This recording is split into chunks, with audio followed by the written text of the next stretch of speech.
Halo teman-teman, pada kesempatan video ini kali ini kita akan belajar tentang hermeneutika. Apa sih hermeneutika? Apakah teman-teman ada yang tahu atau belum? Mari kita simak video berikut ini. Oke teman-teman, udah ada yang tahu belum apa itu hermeneutika?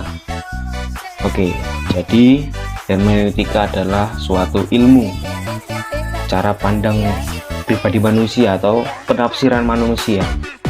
Hermeneutika tersebut berasal dari bahasa Yunani yang berarti menafsirkan. Dalam mitologi Yunani kuno, terdapat suatu sosok yang bertugas sebagai pembawa pesan dari para dewa menuju kepada manusia. Sosok tersebut bernama Hermes. Ia menyampaikan segala pesan, apapun pesan itu tersebut yang dibawa Hermes dari dewa menuju kepada manusia. Nah, Hermes tersebut menjadi pemandu manusia dan untuk memahami pesan-pesan tersebut. Jadi, Hermes itu sebagai pembantu manusia. Dia membawa segala pesan-pesan yang diberikan kepada dewa, kepada manusia. Dan Hermes tersebut membantu manusia untuk menafsirkan apa yang disampaikan oleh para dewa. Dari legenda Hermes inilah yang menjadi asal mula hermeneutika.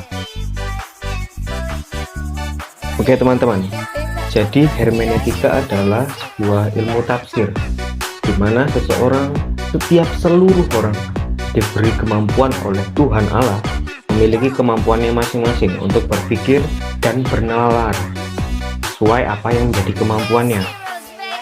Nah, contohnya gini, ada sebuah pena yang dibawa oleh seorang guru.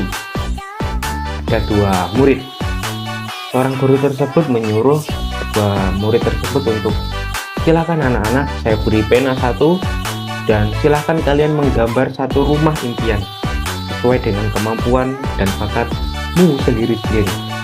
Maka kedua anak tersebut pasti tidak akan sama dalam menggambar. Pasti mungkin ada anak satu yang menggambar dari segi pola-pola seperti sebuah kerangka. Ada satu anak yang menggambar lalu memberi warna. Dari contoh kecil tersebut sudah dapat dipastikan setiap anak, setiap manusia diberi kemampuan untuk berpikir menawarnya masing-masing sesuai pada apa yang menjadi pemikirannya. Nah, di sini saya mengambil sebuah perikop dari Injil Matius bab 18 ayat 3. Yang mungkin ini menjadi perdebatan kita. Kalau kita membaca kitab suci dari segi pandang sekarang, padahal kitab suci ditulis sangat jauh sebelum kita lahir, maka kita harus menempatkan diri kita pada masa itu. Bahasa-bahasa yang digunakan pun tidak sama dengan yang sekarang, maka kita harus menafsirkan bacaan kitab-kitab suci ini dengan kita menempatkan diri kita pada zaman dulu. Contohnya ini pada Injil Matius bab 18 ayat 3. Lalu aku berkata kepadamu, sesungguhnya jika kamu tidak bertobat dan menjadi seperti anak kecil, kamu tidak akan masuk ke dalam kerajaan surga.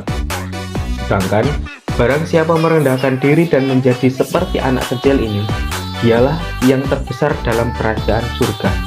Nah, oke teman-teman, dari perikop tersebut kita dapat menafsirkan, kok kalau kita ingin masuk kerajaan surga, kenapa Allah menyuruh kita menjadi anak kecil? Nah, mungkin ini kalau kita memandang perikop ini dari kacamata kita yang sekarang, dari penalaran kita yang sekarang, kita tidak bisa. Kita akan tersesat melalui bacaan ini. Maka kita harus menempatkan diri kita. Mungkin dari bacaan ini kita harus menjadi yang terkecil. Dalam artian kita harus menjadi rendah diri, mawas diri, selalu mengintrospeksi diri kita sendiri. Maka dalam bacaan ini aku berkata kepadamu, sesungguhnya jika kamu tidak bertobat dan menjadi anak kecil ini, kamu tidak akan masuk ke dalam kerajaan surga. Jadi kita diajak oleh Allah untuk menjadi sangat rendah di hadapannya. Kita tidak boleh menyombongkan. Karena apa? Karena semua yang ada di dunia ini tidak ada apa-apanya kita hanya sementara. Oke teman-teman, jadi hermeneutik sangat berguna bagi kita, terutama kita sebagai mahasiswa. Kita harus menempatkan diri kita pada masa di mana kitab suci ini ditulis. Belum tentu perikop dari Injil Matius bab 18 ini, kalau kita baca, saya yang baca, beda penafsiran dengan teman-teman yang lain. Pasti teman-teman akan memiliki argumennya masing-masing tentang bacaan ini. Jadi hermeneutik mengajak kita untuk lebih mengembangkan apa yang kita miliki. Kita memiliki argumen, kita memiliki pendapat kita masing-masing dapat kita berikan. Oke, saran yang menjadi inti besar kita untuk memahami sebuah Alkitab, memahami sebuah tulisan-tulisan kitab yang ditulis sangat jauh dari kita sebelum lahir. Kita harus menempatkan diri kita pada masa itu. Supaya apa? Supaya kita lebih bisa memahami, supaya kita tidak tersesat. Yesus Kristus memberkati. Terima kasih.